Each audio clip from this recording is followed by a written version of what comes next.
Assalamu alaikum students. Today we are going to start the next topic of our book, that is the digestion and its importance.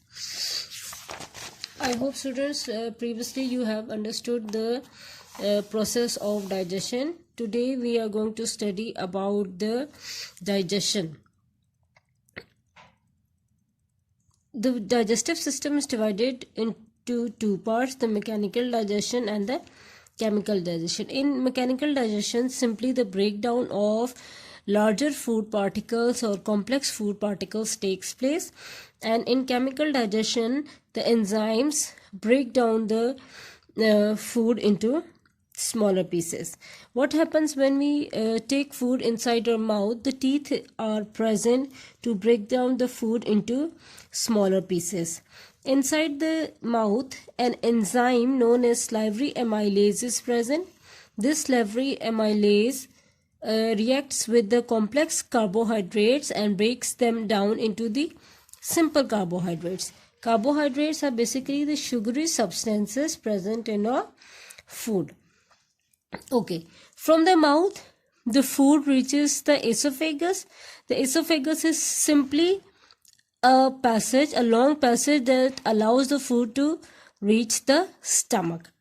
Inside the stomach, there is an enzyme known as pepsin and the hydrochloric acid. These two combines with the food, or they may react with the food, and they helps in the process of digestion. From the from the stomach, the food then moves towards the small intestine. The small intestine, in collaboration with the pancreatic juice, helps in the digestion of carbohydrates, proteins into monosaccharides. What are monosaccharides? Monosaccharides are again the simpler food particles that may be absorbed by the body. Then again, the bile is present. The bile from the liver also reacts with the food, and it breaks down the complex or the complex food particles into the simple food particles. Then from the small intestine, the food moves towards the large intestine and then finally into the anus. Now the importance.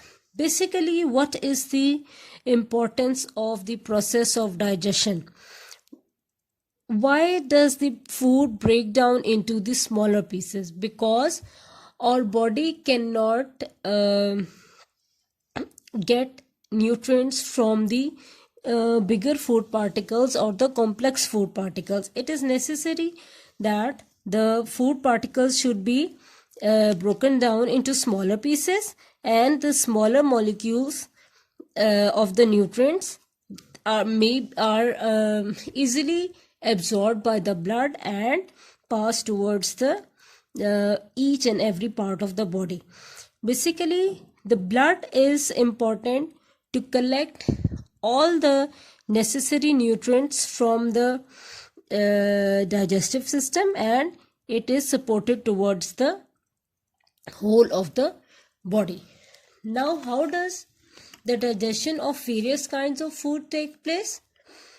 There are different types of enzymes present in the different parts of the digestive system. What are enzymes? Enzymes are basically the substances that helps in the digestion of food.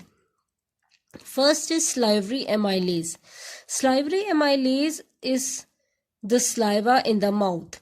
The saliva contains salivary amylase, which reacts with the carbohydrates and are converted into the monosaccharides. What are monosaccharides? These are the class of sugary substance. As I have told you before, that carbohydrates are basically the sugary substance, and when carbohydrates are broken down into simple products, they are known as the monosaccharides. Then is the pepsin. Pepsin is present in the stomach. This pepsin in the stomach reacts with the proteins and break down into the simple substances known as the amino acids. Then there is the hydrochloric acid also present in the stomach. It also reacts with the proteins and converts the proteins into the amino acids, which are again easily soluble inside the body.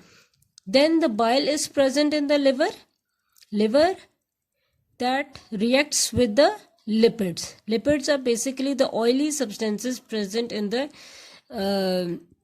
food particles, and these lipids are converted into the fatty acids. Then lastly is the pancreatic juice, which is present in the pancreas. The pancreatic juice reacts with the carbohydrates, proteins and fats, which converts them into monosaccharides, amino acids and fatty acids, which are again easily soluble inside the body.